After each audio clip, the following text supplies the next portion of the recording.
really good at baking. They've been bred for thousands of years for cute. They're good at it. Pedigree and cute. Master manipulators. Okay. So, as I said, normally I would do some masking here, but we don't have time for any of that, so I'm going to paint around. See if I get anything out of this.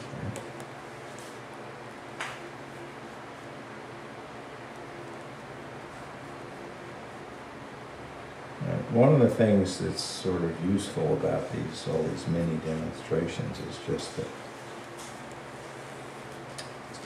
you use the same techniques over and over, pretty much no matter what you're painting. My daughter was doing a demonstration of painting a picture of a model. And that takes a lot of nerve, you know, to do a demonstration paint from a live model in front of a bunch of people. And I was in the audience because we kind of heckle each other when we're doing demonstrations. So I was there just to kibitz, and some fella said, "Okay, now what's the difference, you know, between painting a landscape and painting a model?" And Jenny was painting away, and she turned to me and said, "Well, Dad, what's the difference?" And I said, "Not much." And she said, "That's right." That's the right answer. Good answer, Dad. And it's true. You know, the techniques. In watercolor, you know, it's such a technical medium. Once you get some really favorite techniques that you think you've mastered down, you tend to use them over and over and over. I don't want to be a one-trick pony, you know, but you do tend to limit yourself to a few tricks.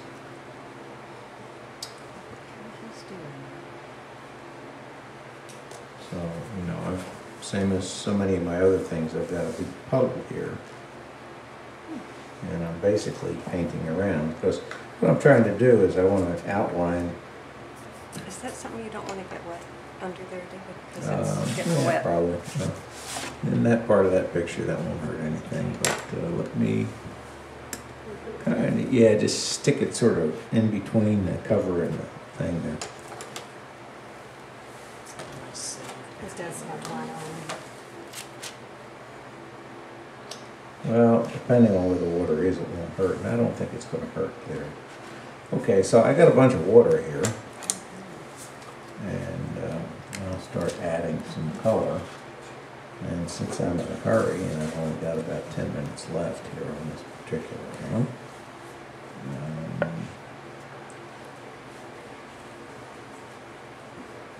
well, no, I guess I've got enough paint here. I don't have to worry too much about running out.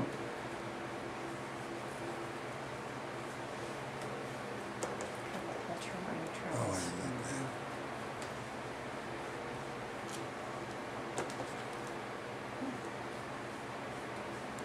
that. Now, as I've said before, I tend to mix paint up a lot on the paper.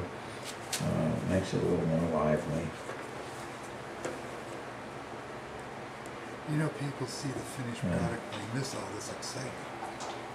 I'm not excited. We are. I'm just kind of relaxed, having a good time painting. You know, if I run up against, I'm running out of time, then I'm a little more excited. Make faster. Don't let me influence you. I'm okay.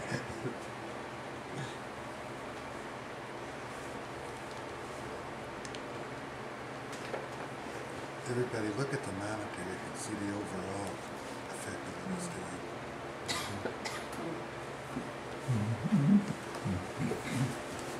I have probably a little excess, so. David, do you always paint with your paper fastened down somehow, either on a block or with tape. Yep. Yes.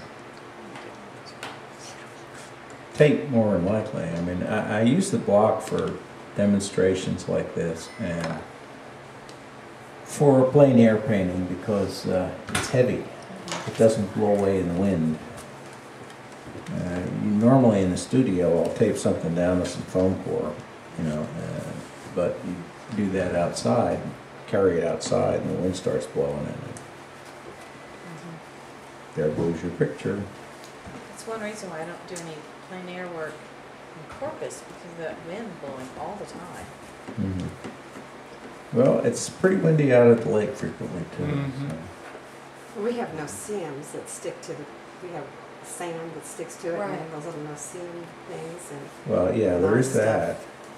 The sand blowing is probably the biggest problem in a kneaded eraser. You know, you can sand in one of those erasers and massage it Getting some around. And texture it in just your gets, thing. oh yeah.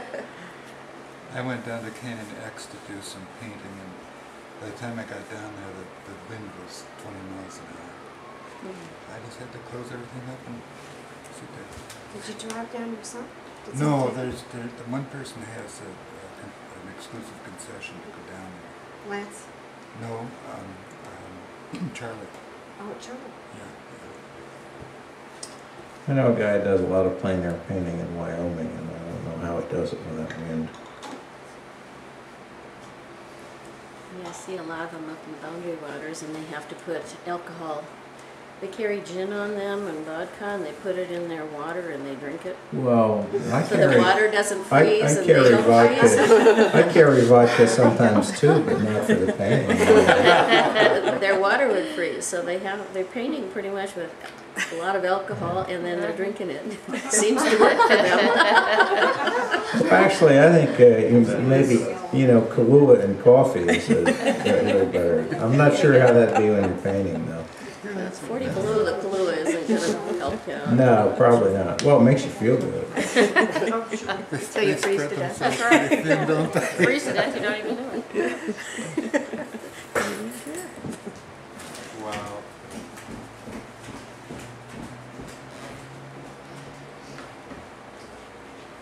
I'm not sure this is really going to work out in the time allotted. Oh, but it's so fun to watch your process.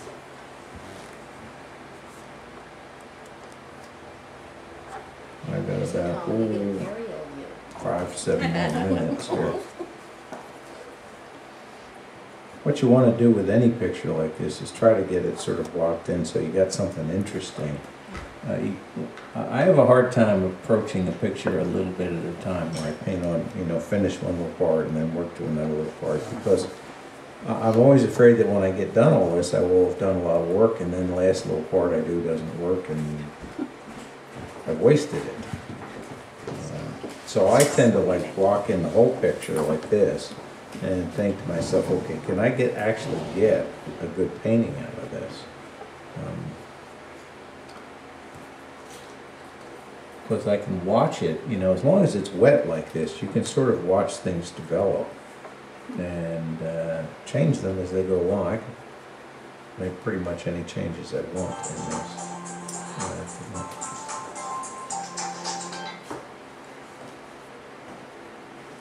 Does anybody use classical music anymore?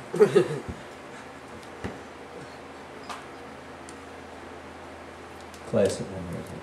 As a ringtone? Nobody uses a ringtone. I'll just give them a later. What's your thought process in the colors you're choosing? What are you thinking? You know what, I will stand. Thinking? No. Yeah, you could get a good picture. I'm not You really could get a good thinking picture. per se. I mean, you know, a lot of times it's just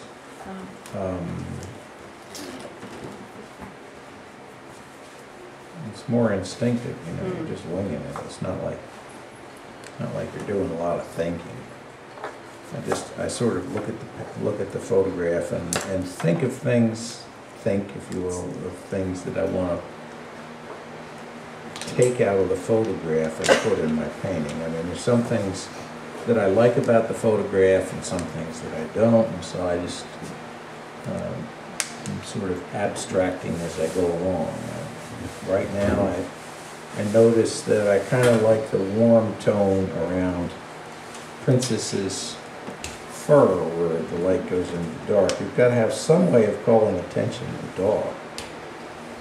You look at this photograph and it's very, very hard to see the dog. She's a stuffed dog. And so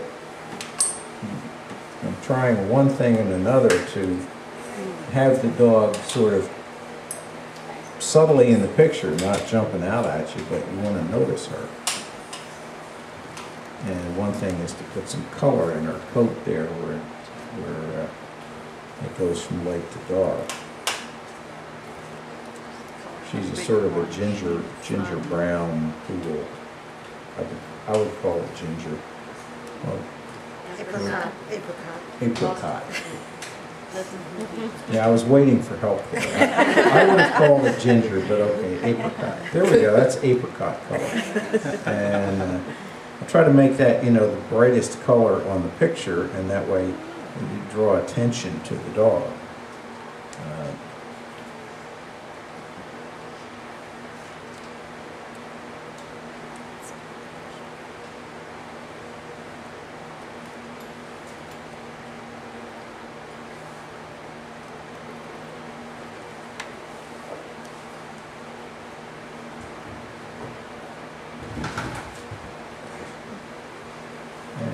If I had a bigger picture and knew the dog, I'd probably start with the eye. That sounds silly, I know, but Her eyes are kind of golden brown. With a hint of apricot. with a hint of apricot.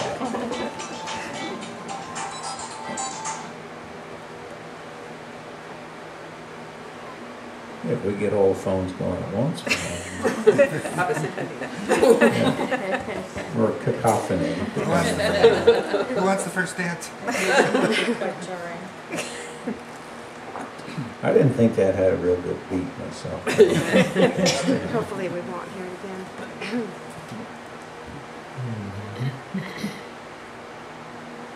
See, if I put some of the color on, if I put the brightest color in the transition from light to shade on Princess here, and that calls attention to her without being too jarring.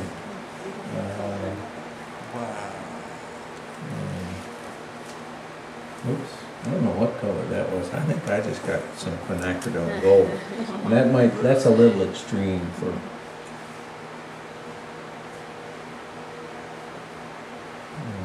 I'll just sort of smear it around here. Well, you can do that. You know, that's one of the things. As I said, you paint with it wet, and you have a lot of leeway to do things and watch them develop as you're doing them.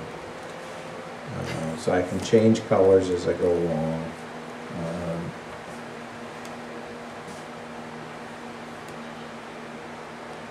It looks just like her. It looks just well. It really I does. think. That's a David Drummond original. There you go. Somehow I doubt that I got a real good likeness to the dog in this amount of time here. But okay, now she shades the rock. She casts a sort of a dark blue shadow on the rock there. Okay, now I think it's okay for the rock to be lit up behind her like that, although there would have to be some darker details in here. You know, all this stuff in rocks.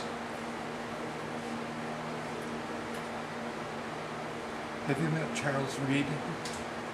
I never met him, no. He's the guy that does all the drips, right? Yep. Yeah, Yeah. portraits. Tossing and throwing. No, I've never met him. Now he's what I call courageous. Well, he does seem to have a lot of spontaneity. I like his pictures. Mm-hmm.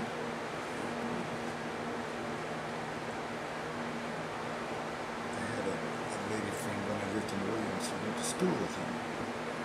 Grade school. Grade school.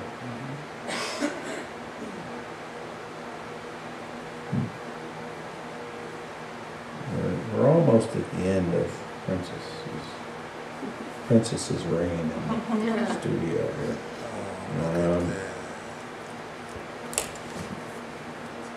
Now, in this painting, you know, since all of the interest is going to be, you know, in these little highlighted rocks and Princess's coat, that's of course where I put all the details and all the work. Is in, for instance, these areas here, where you have the rock strata just turning from the light to the dark. I put lots of details in here and some fairly bright lights.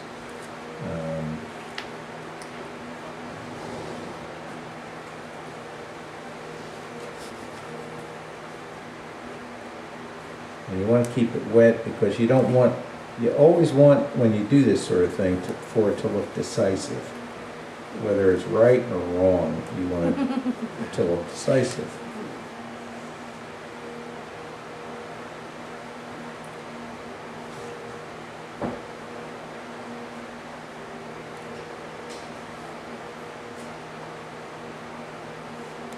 And they teach you to be a referee and, well, in judo as well, I'm thinking about that. Guy coaching me said, look, he said, it doesn't really matter whether you're right, whether the call's right or the call's wrong. He said, it just has to sound decisive. He said, so you decide because you like this guy's gi better, or maybe because he's your guy, whatever it is, but he said, you got to, you know, make the call. If you don't sound decisive, you lose control of things. And it's a little bit that way in the picture. Whether it's right, whether it's wrong, you need to make it look decisive, in, done, finished, kind of. Now, I'm doing a lot of blooming here. I don't know if you can see this, you know. That's one of the things that helps give that impression of spontaneity and decisiveness is blooming in here.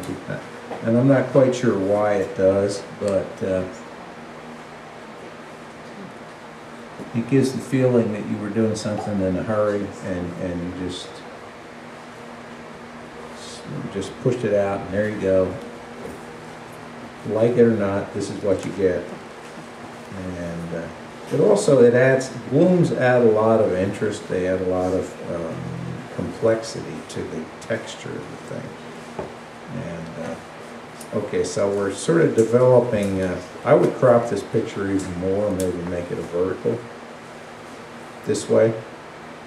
You develop a little interest down here in these shadows, and then of course, then what you would do is in Princess's coat here, since you want people to look at the dog, and she's a poodle, you know, you maybe actually do some of these little curly cues in detail.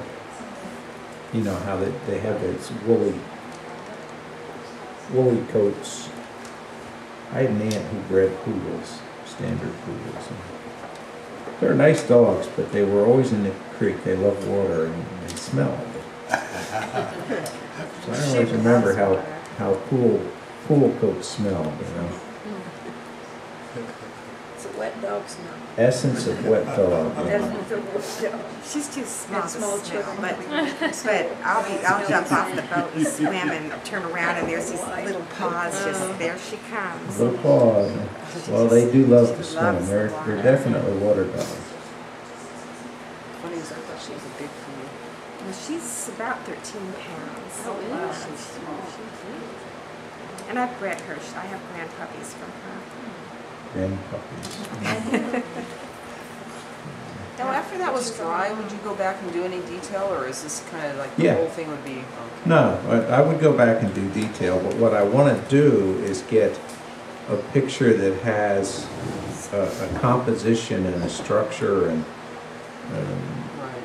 interest in everything, and to do that layout, I pretty much have to do it all at once. And as I said, my instinct would be to crop this down to a vertical picture, partly because you want to give the feeling of the dog being up on the rocks, you know, and the way that the terrain is around here, you know, it all is vertical, basically. And I think you'd get more of a feeling if you crop this down this way. David, you would, at the finish, would you keep a lot of these edges lost or soft down here in the shadows? Down here in the shadows, yeah, you don't do a whole lot. All the detail would be at these edges where you go to the light. What about those dark lines in the rock? Would that be too distracting? You got to be really careful, especially if you're, you know, if you start doing, you know, this kind of thing too much, then the whole picture just falls apart. All you see then is just brush stroke, brush stroke. Because people who do that, they have a tendency to wind up doing it everywhere with the whole picture. The picture looks kind of furry. I don't know if you know what I mean by that. I could single out.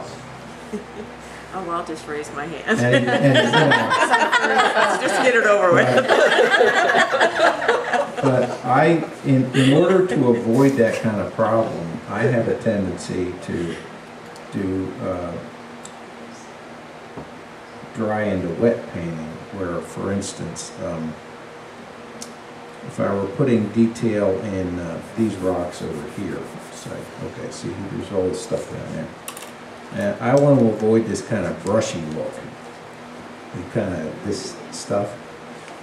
What I would do, run it a little bit over here, and make sure that I get, since I ignored this section, I'm going to spend a little more time on them today, but I don't want to slight anyone, so we'll do this real quick. I'll wet this, okay, if you want to paint details in rocks. Now, one of the interesting things this does is, you notice it also there's some bleeding going on and stuff like that. Gives a little texture and a little interest. You see where the paint's bleeding into the rest of it. And then I go back and I get a fairly dry brush. Okay, and I'll be painting details in here like this.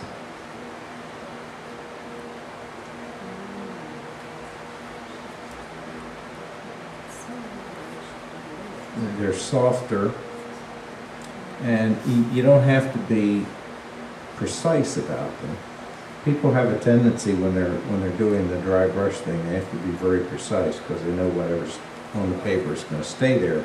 This is, you know, you can move it around, wipe it out, do anything you want. So there's a tendency to be a little more spontaneous about what you do when you're doing this kind of detail. And as the paper dries, it can get sharper and sharper, of course. But it stays soft enough that it doesn't distract from the center of interest, which is going to be Princess. Okay?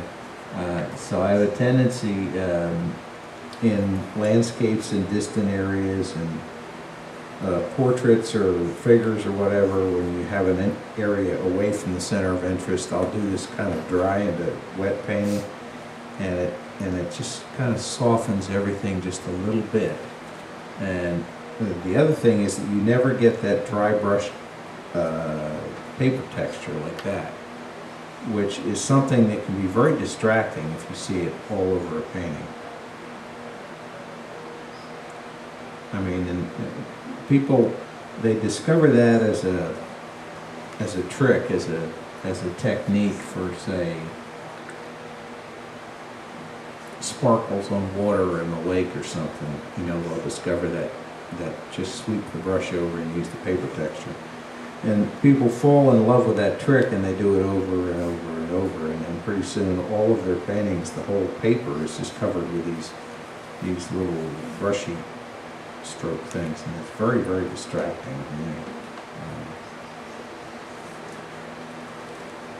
See, this also gives a kind of a shape to the rock.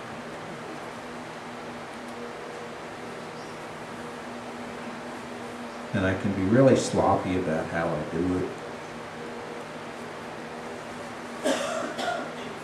Okay, so you can see what's happening down there.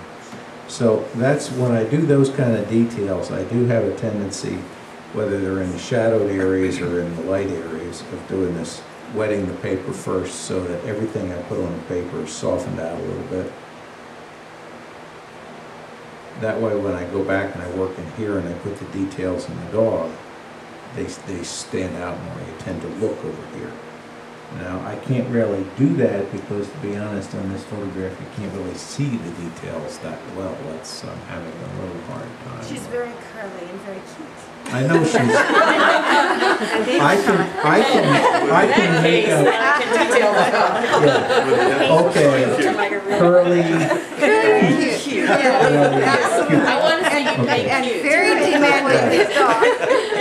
And quite demanding. She's very demanding. I have pictures of my dogs, Paint and the pictures demanding. are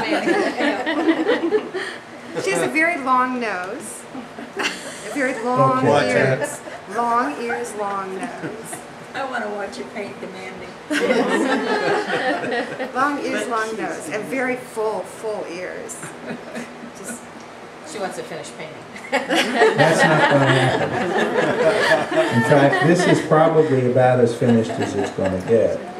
But I did want to, that was a useful question, how you paint in the details, because that's been a sticking point for pretty much everybody when they've been painting the rocks especially, is this tendency.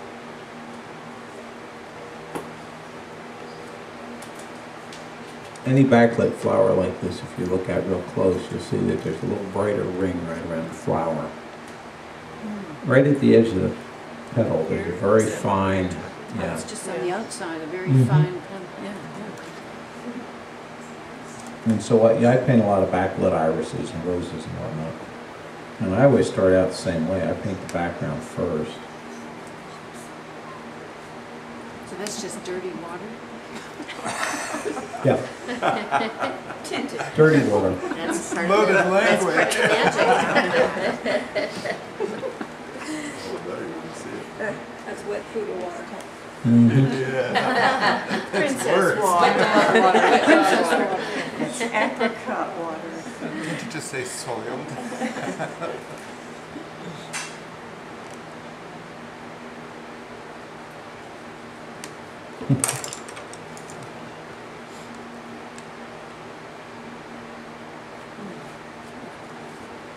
Oh, it's amazing.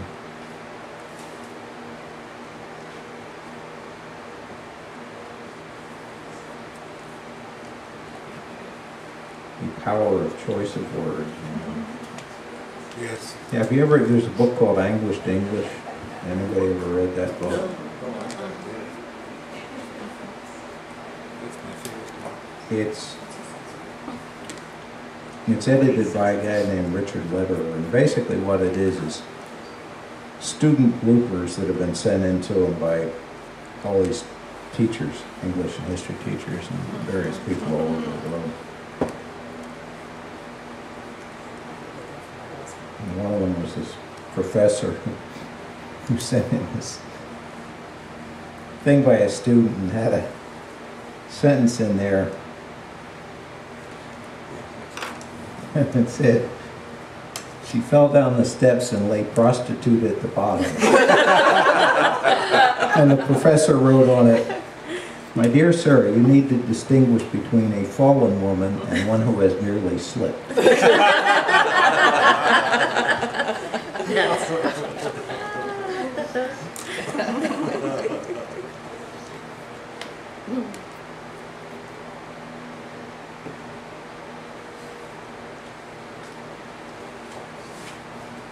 And it has the history of the world and high school student bloopers. Sir Francis Drake circumcised the world in a 100-foot clipper. with a 100-foot clipper.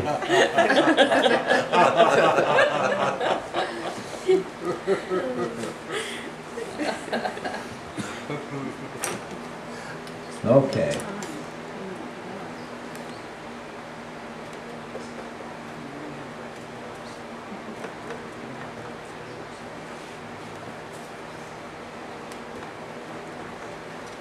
I have no idea what colors I have here.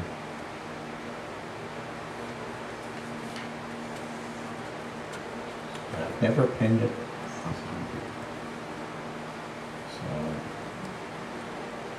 I don't know how this is going to work. We'll see.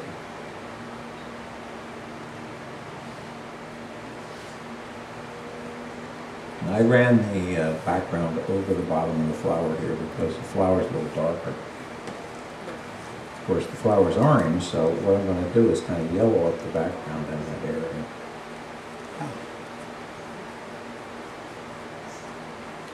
That might be a little too much yellow.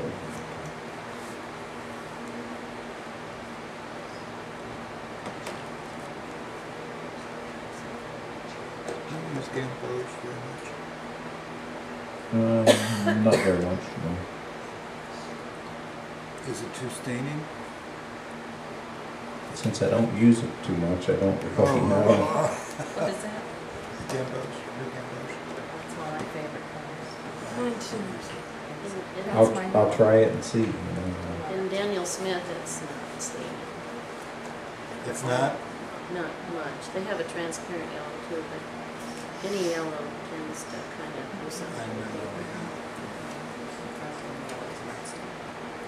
And yellows do tend to soak in and stick. So raw sienna doesn't. It's one of the reasons I use it because it's so easy to get back off. I love how you save some paint. And now you've got that, you know the color.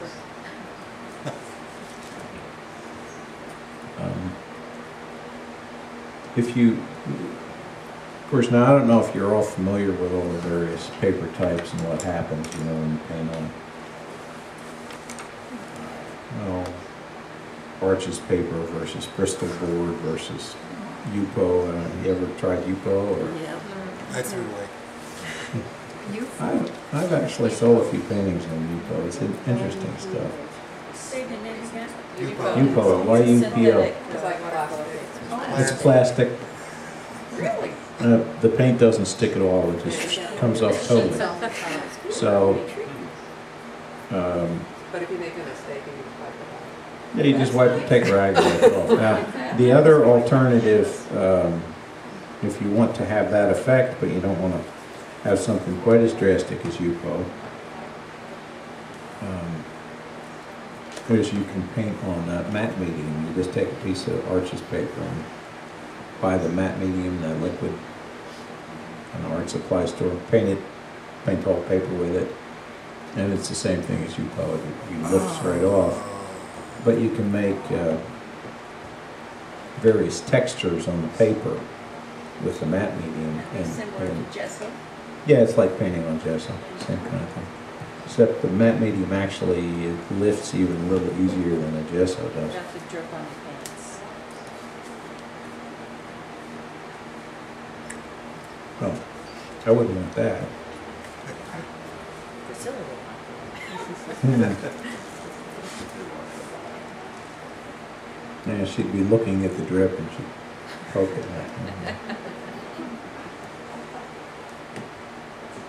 It seemed we've got a little bit of mercy on that. And I don't know, actually I guess we can't use the hairdryer without blowing a fuse, can we? I'm sure you Flip can. the fuse. If you want it, we'll get it. I mean, she's got a kiln over there. She's got plenty of power in this room. She's got to find the right plug. Well, we could try it. Yeah. I suppose we could try it.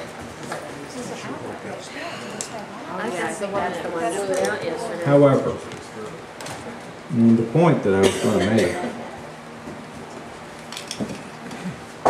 is that when you have a backlit flower, you have this tiny, tiny little fine bright line around the flower. I'm going to see if I can get away with doing this without drying the background. Normally I would paint in the background, I would dry it off, then I would paint the flower inside it. The reason that I paint the flower last and the background first is that the flower has a fairly complicated edge to it, and if I paint this big wet on wet, whoops, background, see there I messed it up already. But I will fix that. Stop that in its tracks. I paint the background first because Right, here's a project for you. it's too hard to match the background of the flower when I'm painting a big wet on wet background. I can paint the flower inside of the background and match this border pretty easily.